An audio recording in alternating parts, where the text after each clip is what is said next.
My name is Nicola Piggott. I am the co-founder of an esports communications consultancy called The Story Mob. We are headquartered in LA and we have offices in Europe here in Berlin and in Amsterdam. We are only just over 1 year old, but in that time we have grown beyond my dreams. We started with 3 people. We now have a staff of 8 across Europe and North America. And we work with brands, with teams like Team Liquid, G2, with publishers like Riot, which is where my history comes from, and with tournament organizers, brands, so many different types of accounts. So it's been a really exciting year. So we typically work with teams who, and publishers and brands who are trying to reach the esports fan and have a really authentic connection with them. We specialize in communication strategy. So let's say a brand is entering esports or is trying to make the most out of their presence. We work with them to put together a communication strategy that allows them to, really understand the esports audience and understand how to talk to them. Esports fans aren't like any other sports fans in the world. They are, demanding, and they want immediate connection. They want authenticity. We understand all of this because we've worked with esports fan communities for years. So we really show our value when it comes to crafting an overall look at how you want to speak to your fan audience.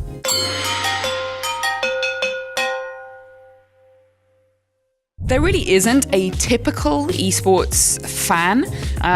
They come in so many different shapes and sizes because there are so many different sports under the esports banner, right? So a League of Legends fan looks very different and behaves very differently to a Smash fan or a Dota fan or a CSGO fan.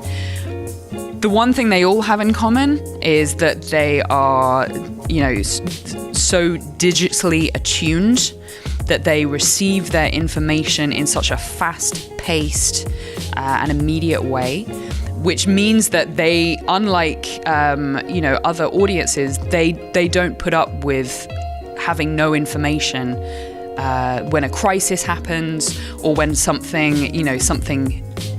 news is blowing up. They want to know about it straight away. They and forgive my language, but they are very good at sniffing out bullshit. Better than anybody I've ever seen. You cannot get away with not knowing your stuff when it comes to esports. So many brands have tried to bluff and failed. But really, like, esports fans, are like any other sports fans in the world. They're passionate. It's an important part of their identity. Like, I watch League because I'm a League fan. It's not a hobby. It's part of who I am. So we treat them just like any other passionate sports fan, but we understand that they have some really specific, very unique things about them that make them esports fans, not just sports fans.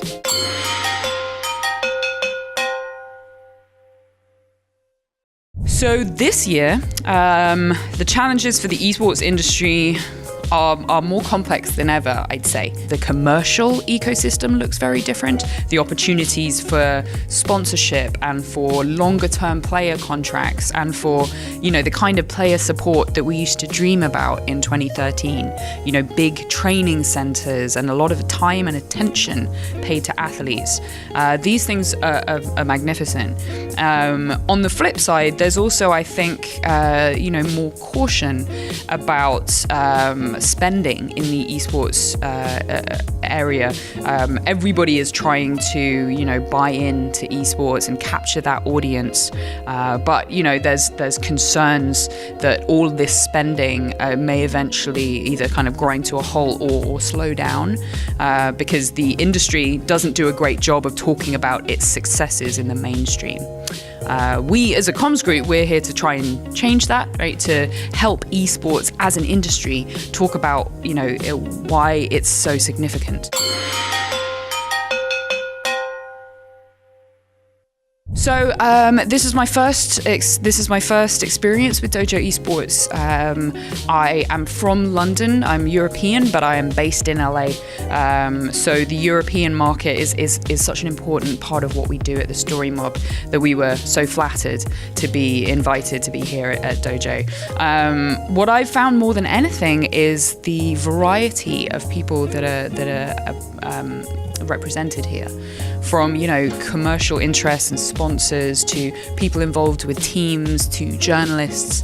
I was so surprised and honored when I think it was a member of the mayor's office appeared after our panel to thank everybody for being here and to express how excited as a city Paris is about esports and about having the League of Legends World Finals here.